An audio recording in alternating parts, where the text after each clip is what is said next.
Жақсы ұйықтауға көмектесетін тағамдар.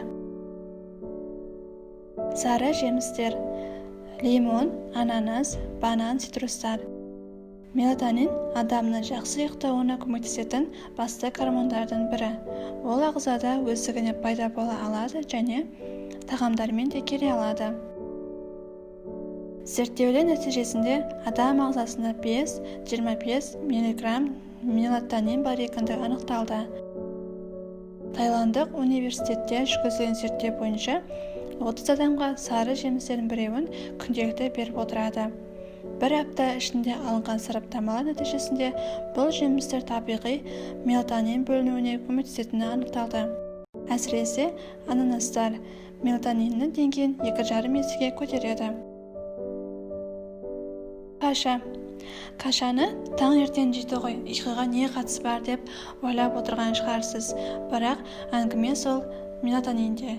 Егер сары жемістер ағзаның өз мелатонинін бөлінуіне көмектесе, ал сұлы, гречка, перловка, күріш, пішені кашаларының құрамында өздерінің мелатониндері бар.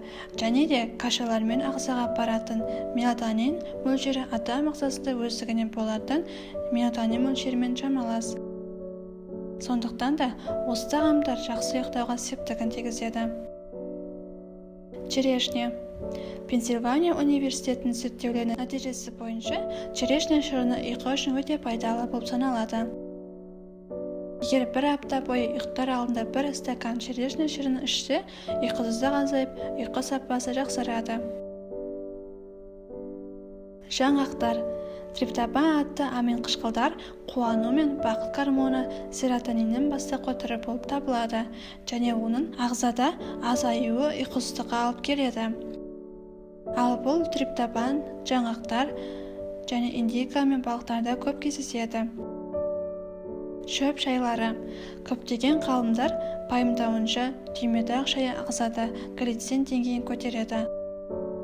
Ал ол бұлшық еттердің демалуына көмектеседі. Оның ішінде австралиялық ғалымдар ұйықтар алдында маракуйя шайын ішкен адамдардың ұйқылары жақсарғанын байқады. Ұйқыға көмектесетін шайлар қатарында мелисса, жалбыз, көк шай сияқты шайлар да бар. Минералды тағамдар: цинк, магний, йод, темір, кальций сияқты минералды ұйқы үшін өте маңызды. Магний күйзелістен қорғап, демалып, әртүрлі нәрсені ойлай беруден сақтайды. Магний банан, жасыл көкөністер мен минерал құрамында көп. Цинк.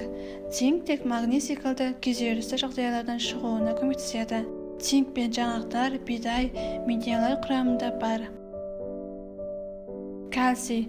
Кальций бұлшық еттердің дұрыс жұмысы үшін, сүйектер мен тістердің мықтылығы үшін және мелатонин бөлінуі үшін өте қажет. Сондықтан да кальций тапшылығы ұйқысыздыққа алып келеді. Темір. Темірдің ағзада жеткілікті мөлшерде болуы ұйықтар алдындағы аяқтардағы дискомфортты азайтады. Көп адамдар ұйқысыздық кезінде аяқтарын қайда қоярын білмей тұрғандай болады. Ал темір ет, бауыр сияқты тағамдарда бар. Йод. Йод қалқанша безінің дұрыс жұмыс жасауына көмектеседі. Ал ондағы ауытқулар жалпы ағзаның жұмысына әсер етеді. Йод тапшылығы ұйқысыздық, нашар ұйықтау, қорылдау сияқты проблемаларға алып келеді. Пайдалы кеңес ұнаған болса лайк басып пікір қалдырыңыз.